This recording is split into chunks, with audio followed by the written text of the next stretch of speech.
Assalamualaikum warahmatullahi wabarakatuh. Selamat sore dan salam sejahtera buat kita semua. Pada kesempatan kali ini, berhubung perkuliahan kita daring, maka presentasi kali ini kita juga lakukan secara online. Baiklah, kami dari kelompok 10 akan mempresentasikan hasil makalah kami mengenai konteks teks laporan. Nah, sebelum memasuki materi, kali ini saya akan menjelaskan sedikit mengenai latar belakang konteks teks laporan. Laporan menurut KBBI itu adalah segala sesuatu yang dilaporkan. Laporan juga merupakan informasi yang dibuat berdasarkan data pendukung yang lengkap dan dibuat apa adanya sesuai dengan fakta yang terjadi. Teks laporan juga disebut dengan teks klasifikasi karena teks tersebut memuat klasifikasi mengenai jenis-jenis sesuatu berdasarkan kriteria tertentu. Nah, sekarang kita akan membahas mengenai konteks teks laporan. Di poin pertama ada modal teks laporan penelitian. Teks laporan penelitian adalah uraian tentang hal-hal yang berkaitan dengan proses kegiatan penelitian. Secara garis besar, tujuan penelitian dapat dibedakan menjadi 3 menurut pihak yang dapat memanfaatkan hasilnya. Yang pertama itu ada para ilmuwan, yang kedua ada pemerintah, dan yang ketiga itu ada masyarakat luas, baik secara perorangan maupun kelompok. Sistematika penulisan laporan penelitian dibagi menjadi 3 bagian. Bagian pertama ada namanya bagian depan, di mana berisi halaman judul, halaman pengesahan, halaman pernyataan, halaman abstrak, halaman pengantar, halaman daftar isi, halaman daftar gambar atau daftar tabel gitu jika ada daftar gambar atau tabelnya. Di bagian kedua itu ada bagian inti, di mana bagian inti ini dibagi lagi menjadi 5 bab. Yang pertama itu ada pendahuluan, di mana pendahuluan ini berisi latar belakang, permasalahan, dan tujuan penelitian. Yang kedua ada landasan teori dan tinjauan pustaka. Itu berisi landasan teori dan tinjauan pustaka. Nah, yang ketiga ada metodologi penelitian. Itu berisi jenis penelitian, data dan sumber data, teknik pengumpulan data, teknik analisis data, serta tahapan penelitian. Nah, yang keempat ada hasil penelitian dan pembahasan, di mana berisi hasil penelitian dan pembahasan. Nah, yang terakhir itu penutup, itu berisi simpulan dan saran gitu. Nah, di bagian terakhir ada namanya bagian akhir yang berisi daftar pustaka dan lampiran. 2.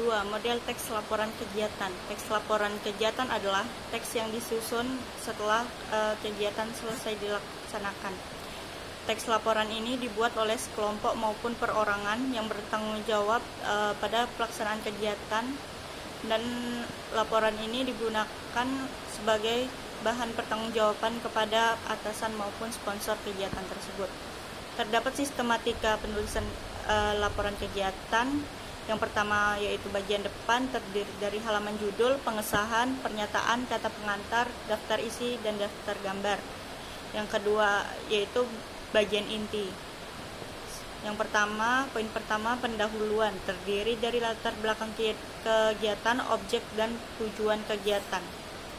Poin kedua yaitu deskripsi kegiatan, terdiri dari nama, lokasi, waktu, dan pelaksanaan kegiatan.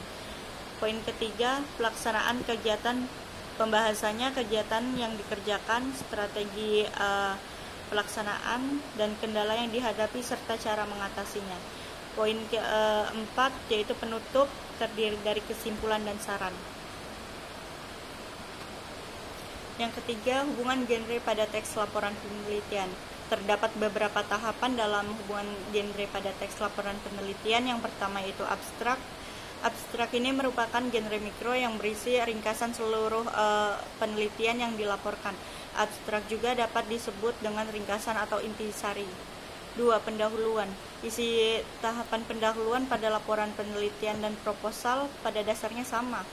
Genre mikro yang digunakan untuk mengungkap tahapan pendahuluan dan penutup relatif sama, yaitu eksposisi atau deskripsi. Pendahuluan ini mengungkapkan hasil pelaksanaan dari rencana yang sudah dikerjakan, yang berarti menggambarkan masa lampau. Yang ketiga, landasan teori atau tinjauan pustaka. Berisi 2 hal. Yang pertama yaitu landasan teori yang berfungsi menyampaikan ulasan materi yang digunakan untuk memecahkan masalah dengan teliti. Yang kedua, tinjauan pustaka yang berisi untuk menyatakan perbandingan. Genre yang digunakan pada landasan teori atau tinjauan pustaka ini yaitu ulasan atau review. 4. Metodologi penelitian.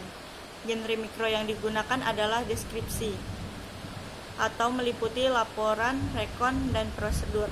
Deskripsi digunakan untuk mengklasifikasikan data, rekon digunakan untuk menyatakan rangkaian kegiatan yang dilakukan, serta prosedur digunakan untuk menjelaskan langkah-langkah apa saja yang ditempuh dalam melaksanakan penelitian.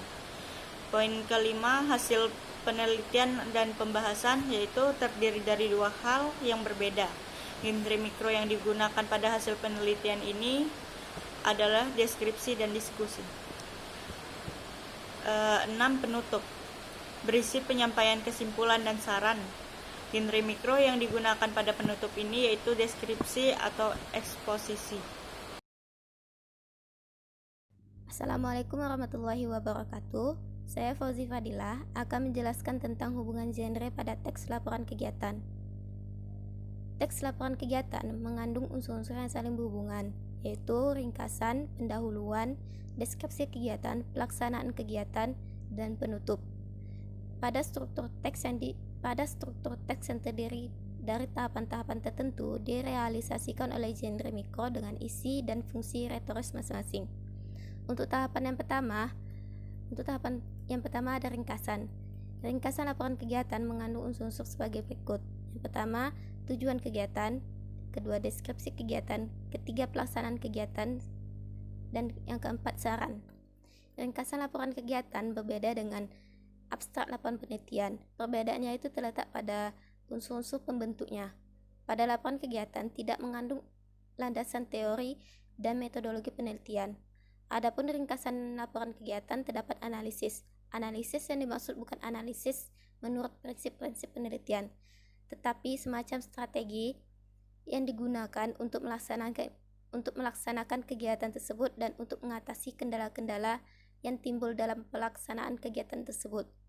Genre yang digunakan untuk mengungkapkan ringkasan adalah deskripsi. Formulasi bahasa ringkasan laporan kegiatan dapat diidentifikasi dari konstruksi kalimat yang mengandung penanda-penanda yang menunjukkan keberadaan unsur-unsur di atas. Tahapan yang kedua ada pendahuluan. Tahapan pendahuluan pada laporan kegiatan berfungsi untuk menyampaikan latar belakang kegiatan yang telah dilaksanakan, gambaran tentang jenis dan bentuk kegiatan, tujuan manfaat, serta strategi yang digunakan untuk melaksanakan kegiatan tersebut. Genre yang digunakan adalah deskripsi meliputi eksposisi. Deskripsi yang digunakan untuk memaparkan jenis dan bentuk kegiatan itu sendiri, beserta tujuan, manfaat, dan strategi yang diterapkan. Eksposisi digunakan untuk menyatakan sesuatu yang penting. Tahapan yang ketiga ada deskripsi kegiatan. Tahapan ini berisi paparan tentang nama kegiatan. Nama kegiatan adalah kegiatan yang dilaksanakan itu sendiri, dan waktu kegiatan adalah rentang waktu yang dilaksanakan kegiatan tersebut.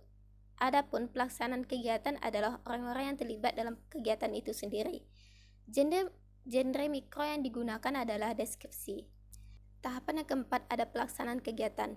Tahapan pelaksanaan kegiatan berisi rangkaian tata cara pelaksanaan kegiatan. Tahapan ini berfungsi untuk menguraikan kegiatan yang dilakukan, strategi yang digunakan dalam melaksanakan kegiatan, kendala yang dihadapi, dan langkah-langkah yang ditempuh. Jadi, kesimpulan pada makalah ini yaitu teks laporan adalah teks yang berisi penjabaran umum atau melaporkan sesuatu berupa hasil dari pengamatan atau observasi. Teks laporan ini juga disebut teks klasifikasi karena memuat klasifikasi mengenai jenis-jenis sesuatu berdasarkan kriteria tertentu. Jenis teks ini mendeskripsikan atau menggambarkan bentuk, ciri atau sifat umum seperti benda, hewan, tumbuh-tumbuhan, manusia, atau peristiwa yang terjadi di alam semesta. Pada umumnya, teks laporan hasil observasi memiliki bentuk yang hampir sama dengan teks deskripsi, tetapi sebenarnya sifat kedua teks tersebut berbeda. Teks laporan menggambarkan sesuatu secara umum dan sesuai fakta apa adanya, tanpa ada opini ataupun pendapat penulis. Untuk saran kami yaitu membuat suatu teks laporan perlu diperhatikan langkah-langkah maupun ciri-ciri teks laporan tersebut. agar teks yang dibuat bisa menjadi teks yang ideal, sehingga para pembaca lebih mengerti isi dalam bacaan tersebut. Sekian dari presentasi kelompok kami. Jika ada yang salah, mohon dimaafkan. Wassalamualaikum warahmatullahi wabarakatuh.